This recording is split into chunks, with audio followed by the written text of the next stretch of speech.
Okay, class, today we're going to read a book called A Different Pond, written by Bao Fi and illustrated by T. Bui.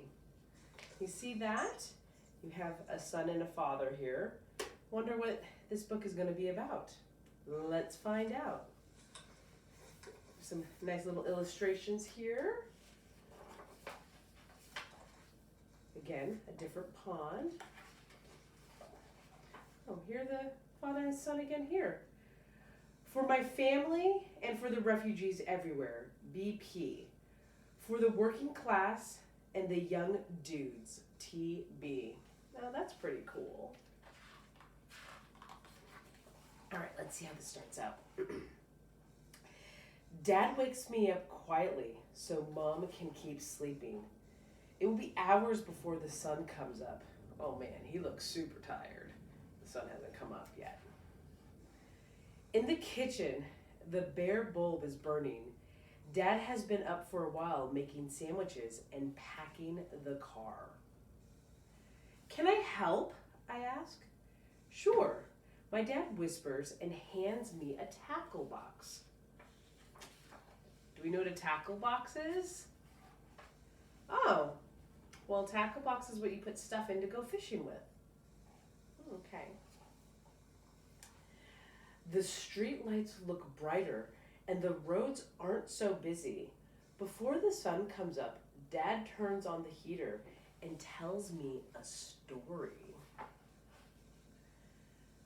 A kid at my school says my dad's English sounds like a dirty river. Do you know what that means? You can go ahead and ask. Do you know what that means? What do you think it means? Like, I think it's like the kid doesn't understand it. Yeah. Do you think that his voice is really dirty water or no? No. Okay. But to me, his English sounds like gentle rain. What do you think that means? Like, the kid thinks it sounds amazing, where that other kid is like, man, that's horrible English. Oh, yeah, really good. Really good association there. Okay, let's continue here. We stop at the Bates store on Lake Street. It always seems to be open. You're here early today, the bait man says. I got a second job, my dad explains. I have to go to work this morning. On a Saturday, the bait man says. My dad nods. I feel the bag of Minos move. They swim like silver arrows in my hands. Like silver arrows in your hand? What do silver arrows in your hand feel like? Maybe something just really cold or something. Oh. Silver is always cold. Oh, wow. Awesome. Okay. It's still dark when we get to the pond. We park the car and climb over the divider between the roads and the tree. Oh man, look at this. It says posted, no trespassing, keep out. Oh, they still went over there. Oh man, looks dangerous. My dad holds my hand and walks ahead through the tangle and shrub. Step where I step, he says. I'm thinking about what my dad told me about the bait man, or told the bait man. If you got another job, why do we still have to fish for food, I ask. Everything in America costs a lot of money, he explains. I feel the calluses on his hands as he squeezes mine. Do you know what calluses means? Yeah, the things where you get, like, the... Mm-hmm. Like maybe, is it because he like works hard and he uses his hands a lot? Yeah. Mm-hmm. Sometimes there's a man at the pond. He speaks English like my dad and he likes to tell funny jokes. Look at, they're laughing pretty hard. The little boy is laughing so hard that his hands are over his face because he's laughing so hard. Sometimes there's a black man there too. He shows me his colorful lure collection. And there's a lure right in his hand. It's really bright red, use those to go fishing. They go in the tackle box. This time it's just me and my dad. It is a little bit cold. I rub my hands together, yawn, and look up to see the faint stars look like freckles. Oh.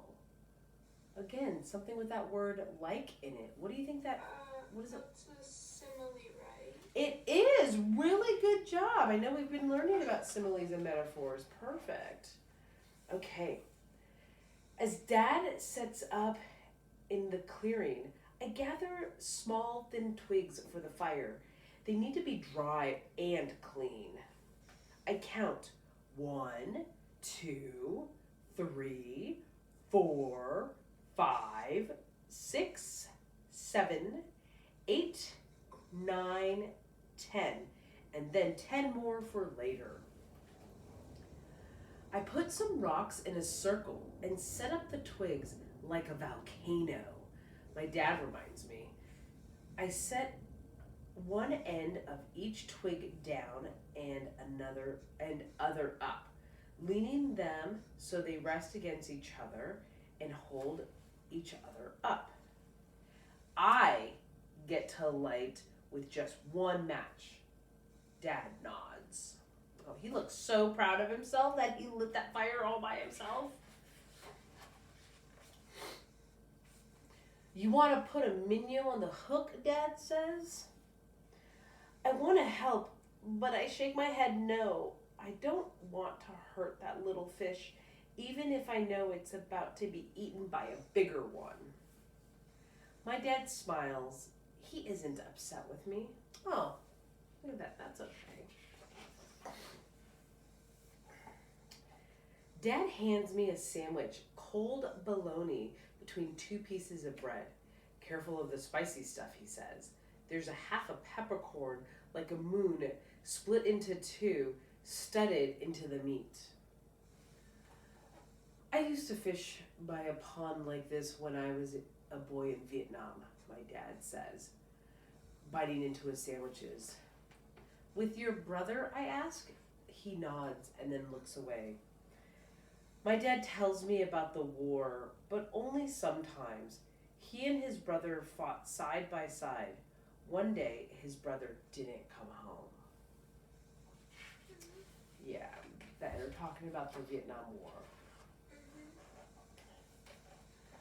The bobber dips in the dark, and Dad pulls. Got one, he says, almost shouting. A crappie, and soon another. Can I help, I ask? He nods. I use 2 hands to guide the fish into the bucket. The fish feels slimy and rough at the same time. Dad laughs at the funny face I make. Oh, look at his face. He's like, oh, I don't want to be touching this thing. Dad smiles with his teeth, broken and white in the dark because we have a few fish and he knows we're going to eat tonight. Time to go home. Dad must get ready for work. He washes his hands with a small nub of green and white soap. Then I do the same. I look at the trees as we walk back to the car. I wonder what the trees look like at the other pond in the country my dad comes from. That's a good thing to think about. Like, if you are, you live here all the time, and you've never been somewhere else, it's interesting to see what other things might look like. Or, it's interesting. By the time we get home, the sunlight coming through the window is just faint tint, blue and gray instead of gold. At home, Mom looks tired, but she smiles at the big white bucket, at the fish in the big white bucket. My dad changes his clothes and gets ready to go to work. He pats me on the back and says to Mom, our boy did a good job with the fish today. You learn so quickly, Mom says. Then she asks me to help with the fish before she has to go to work too. I'm sad that she and Dad must leave, but not too sad. On I know that later on they will both be home. Come home. Look after your baby brother, Mom reminds my brothers and sisters. She means me. Then gets on her bike and goes to work. I'm not a baby, I think to myself. I helped catch dinner. Oh, yeah, that makes sense. Tonight, when we are all home, Dad will put rice in the rice cooker and Mom will fry the fish on both sides until they are crispy. I will bring out the jar of fish sauce that has flecks of chili pepper and carrots floating on top. At the table, my brothers and sisters will tell funny stories. Mom will ask about their homework. Dad will nod and smile and eat with his eyes half closed. Good fish, he will say to me. Look at, they're having like it's a big family dinner. It's like more than just, the mom and the dad and the brother and the sister. It's like a lot of other people. It does. Oh, does it look like some of your families? Oh, yeah. Look at, there's 2 fried fish here. You can see the rice cooker. He has the fish sauce out here. What do you think the fish sauce is? Do you think it's like thick or do you think it's like liquidy? If you had to take a guess.